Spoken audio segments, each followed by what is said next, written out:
Hey, what's up everyone? Welcome back to another anchor standard in the teaching tolerance domains. Now, we are flying through these domains and standards very quickly. So if you are new, you need to go back and check out from the very beginning, the unpacking of each anchor standard. Now, today we are focusing on number 13. If this is your first one, you need to go all the way back to number 1 and the unpacking of each anchor standard. For today, we're focusing on students will analyze the impact of biases and injustice in the world, historically and today. That's right, it's getting deep. Let's go. It's important that students understand what bias means. Bias, meaning prejudice, mean a strong inclination of the mind or preconceived opinion about someone or something. A bias may be favorable or unfavorable. Bias in favor of or against an idea. Today we look at how it is harmful to our world, and we look at action steps and how we get students talking about this inside the classroom. This is a wide overview of this specific standard, and it'll basically give you a rundown of things you can do, things you can think about when looking at this. It's getting deep, it's getting deep, it's getting deep, y'all. I think it's extremely important that we know that we all have biases and that we all need to start to understand them. Now, it can be very difficult to talk about, but one of the things that's extremely important before we have these conversations in the classrooms, that we know that we have them and we are ready to share them with our students. Students are going to have these regardless of what you think or believe, so we need to be ready to share our experiences with our students. We need to be comfortable being uncomfortable.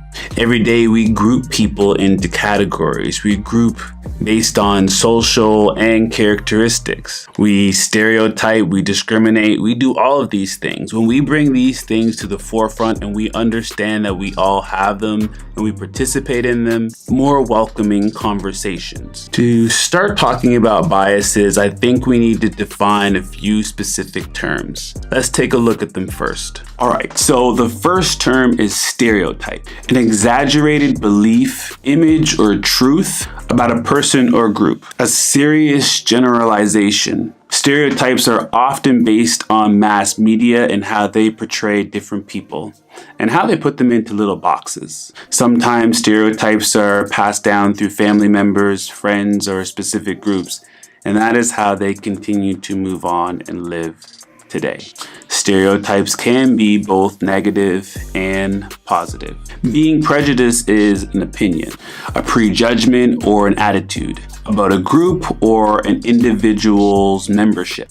A prejudice can also be positive, but in our usage and in this context, it is negative. Prejudices are often tied to ignorance and uneducated ideas about people or specific groups.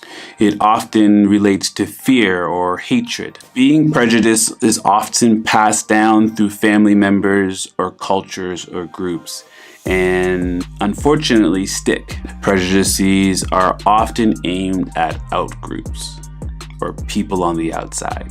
Discrimination is a behavior that treats people unequally based on their membership. Discrimination is often based on stereotypes or injustice that usually can lead to hate crimes. Now, what I like to do with most of these anchor standards and terms is allow students to inquire into what these terms may be to them. Understanding biases and all the things underneath them is important, but we don't want to just give students the definition. We want students to explore them and understand them on their own and come up with their own definitions. One of the things mentioned before is how important the mass media influences prejudice and biases within education, within our world.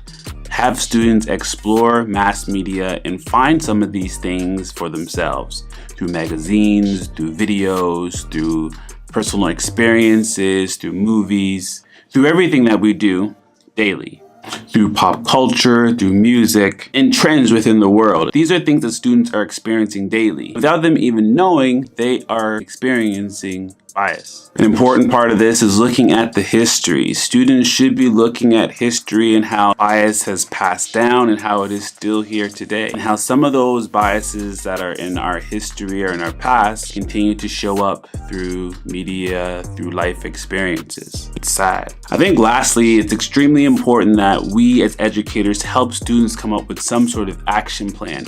How are they going to start the conversation about biases with their peers, with their family members? What are their action plans to get this thing started? What are their action plans to get this thing started? Have students generate these ideas and brainstorm. Maybe they can start a club. Maybe they can start a conversation group or something along those lines to have this conversation going throughout the year. It's not just students that need this work. We just need to try to do this together. And it starts in our classrooms. Together, I truly believe that we can understand biases. Another domain, gone. I'm out. Until next time, peace.